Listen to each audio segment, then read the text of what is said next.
শিৱসাগৰত হিন্দু মুছলমানৰ মাজত সংঘাতৰ সৃষ্টি কৰিব বিচাৰিছে শৃংখল চলিহা আৰু চিটু বৰুৱাই।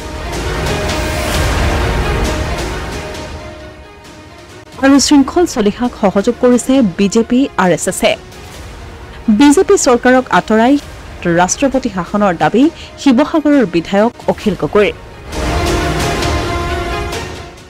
উজনি অসমৰ শিৱসাগৰত বিভিন্ন দল সংগঠনৰ ৰণচালিয়ে শেহতীয়াকৈ উত্তাল কৰি ৰাখিছে অঞ্চলটোৰ সামাজিক আৰু ৰাজনৈতিক পৰিৱেশ। উচ্ছেদৰ দাবীৰে আৰু সন্দেহযুক্ত নাগৰিকৰ বিৰুদ্ধে কৰিছে প্ৰতিবাদ। এই পৰিৱেশৰ মাজতে শিৱসাগৰৰ বিধায়ক অখিল গগৈৰ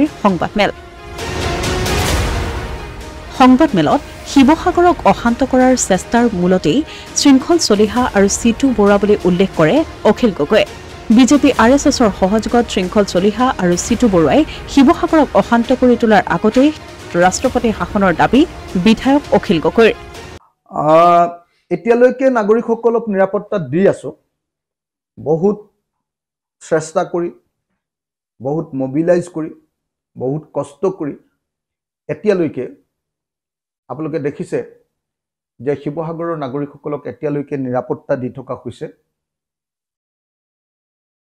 শৃংখল চলিহা চিটু বৰুৱাৰ সৈতে বহুত চেষ্টা কৰাৰ পাছতো শিৱসাগৰখন এতিয়ালৈকে জ্বলাব পৰা নাই।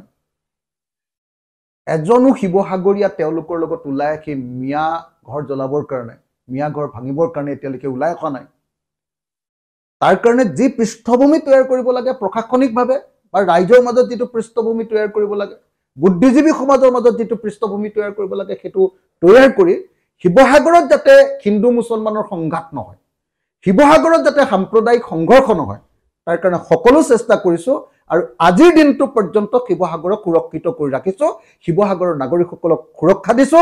কিন্তু কোন সময়ত বিজেপি চৰকাৰ RSSৰ সহযোগত শৃংখল চলিহাহঁতে হিন্দু আৰু মুছলমানৰ সংঘাত লগাই, সংঘৰ্ষ লগাই, তাৰ কোনো গেৰাণ্টি নাই। আৰু সেইকাৰণে মই অতি স্পষ্ট ভাষাৰে এতিয়া এই বিজেপি চৰকাৰখনক ভাঙি, এই বিজেপি চৰকাৰখনক আঁতৰাই ইয়াক ৰাষ্ট্ৰপতি শাসন প্ৰদান কৰিবৰ কাৰণে দাবী উত্থাপন কৰিছে।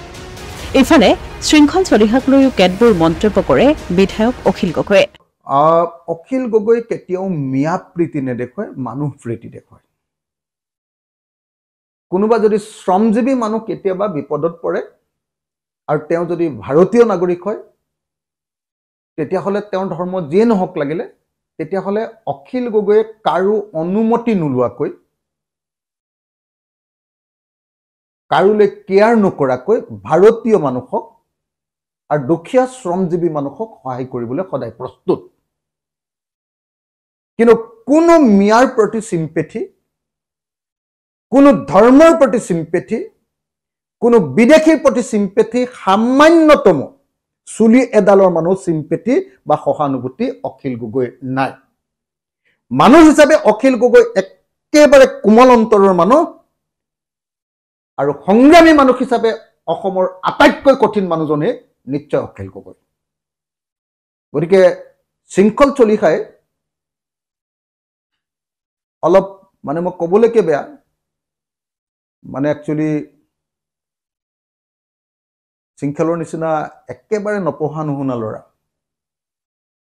একেবাৰে বিষয়বস্তুৰ জ্ঞান নথকা, অন্নবৰতে উটি ভাহি পোৱা আৰু সদায় নিজৰ কামৰ জৰিয়তে চৰকাৰৰ সুযোগ তৈয়াৰ কৰি দিয়া আৰু সেইটোকে জীৱনৰ লাইভলিহুড ৰূপে লোৱা মানুহক। সেইকাৰণে মই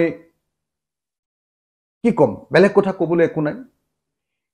মই জানো যে শৃংখল চলিহাক হিন্দু মুছলমানৰ কাজিয়া লগাবৰ কাৰণে মুখ্যমন্ত্ৰীয়ে পৃষ্ঠপোষকতা কৰিছে শিৱসাগৰত। বিদেশী বহিষ্কৰণক লৈও অখিল গগৈৰ মন্তব্য, বিদেশী খেদাক লৈ এক জাতীয় জাগৰণ যাত্ৰা আৰম্ভ কৰিব ৰাইজৰ দলে। অসমৰ গাঁৱে ভূঞে চলিব এই জাতীয় জাগৰণ যাত্ৰা। ৰাইজৰ দলে উজনিতে হওক বা নামনিতে হওক, হিন্দুৱে হওক বা মুছলমানেই হওক, যিসকল বিদেশী অসমত আছে এজন এজনকে বিচাৰি উলিওৱাটো বিচাৰো আৰু এজন এজনকে বিচাৰি এজন এজনকে তেওঁলোকক অসমৰ পৰা বহিষ্কাৰ কৰি দিয়াটো বিচাৰো। এইটো স্পষ্ট কথা। সেইকাৰণে আমি স্পষ্টকে কৈছো যে মিয়া খেদা আন্দোলনটোক যদি বিদেশী বহিষ্কাৰ আন্দোলনত পৰিণত কৰে তেতিয়াহ'লে সেইটোত ৰাইজৰ দল আমি সম্পূৰ্ণৰূপে জড়িত হ'বৰ কাৰণে সম্পূৰ্ণ প্ৰস্তুত। মই সেইকাৰণে যিসকল সংগঠনে সঁচা সঁচিকে অসমৰ পৰা বিদেশী নাইকিয়া কৰিব খোজে, অকল ধৰ্মৰ ভিত্তিত উন্মাদনাৰ সৃষ্টি কৰিব নোখোজে, RSS আৰু বিজেপিৰ এজেণ্ডাত যিসকল নাই, মই তেখেতসকলৰ প্ৰতি বিনম্ৰভাৱে আহ্বান জনাইছোঁ যে আহক আমি সকলো অসমীয়াই মিলে, সকলো অসমীয়া, যিজন অসমীয়াই বিদেশী খেদিব নোখোজে তেওঁ প্ৰকৃত অসমীয়া হ'ব নোৱাৰে। আমি বিদেশী খেদাৰ পক্ষত, কিন্তু বিদেশী খেদাৰ নামত বিজেপিৰ এজেণ্ডা কাৰ্যকৰীকৰণৰ পক্ষত আমি নহয়।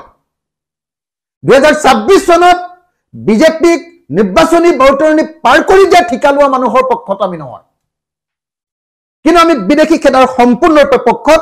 আৰু বিদেশী খেদিবৰ কাৰণে আপোনালোকে যদি জাতি ধৰ্ম বৰ্ণ ভাষা নিৰ্বিশেষে সঁচাকে বিদেশীক আপোনালোকে খেদিব খোজে তেতিয়াহ'লে ডেফিনেটলি আমি ৰাইজৰ দলে আপোনালোকক পূৰ্ণ সহযোগিতা কৰিম। আৰু অচিৰে অসমত এই বিদেশী খেদা আন্দোলন, এই বিদেশী খেদাৰ প্ৰশ্নটোক লৈ অচিৰে ৰাইজৰ দলে অসমত কেইদিনমানৰ ভিতৰতে এটা জাতীয় জাগৰণ যাত্ৰা আৰম্ভ কৰিম। এটা জাতীয় জাগৰণ যাত্ৰা আৰম্ভ কৰিম। প্ৰত্যেক ধৰ্ম, প্ৰত্যেক বৰ্ণৰ সকলো বিদেশী 1971 চনৰ 25 মাৰ্চৰ পৰা অসমত থকা 24 মাৰ্চৰ পাছত 25 মাৰ্চৰ পৰা থকা অসমৰ সকলো বিদেশীকে অসমৰ পৰা বহিষ্কাৰ। এই দাবীত আমি ৰাইজৰ দলে অতি সোনকালে এটা বিদেশী খেদা আন্দোলন আৰম্ভ কৰিম। বিদেশী খেদা আন্দোলনৰ পোষকতা কৰিম আৰু তাৰ কাৰণে অসমৰ সকলো ঠাইলৈকে গৈ আমি এটা যাত্ৰা কৰি অসমৰ গাঁৱে ভূঞে বিদেশী খেদা আন্দোলনটোৰ আৰম্ভণি কৰিবৰ কাৰণে সকলোকে আহ্বান জনাম। Asomiya Pratidin digital desk.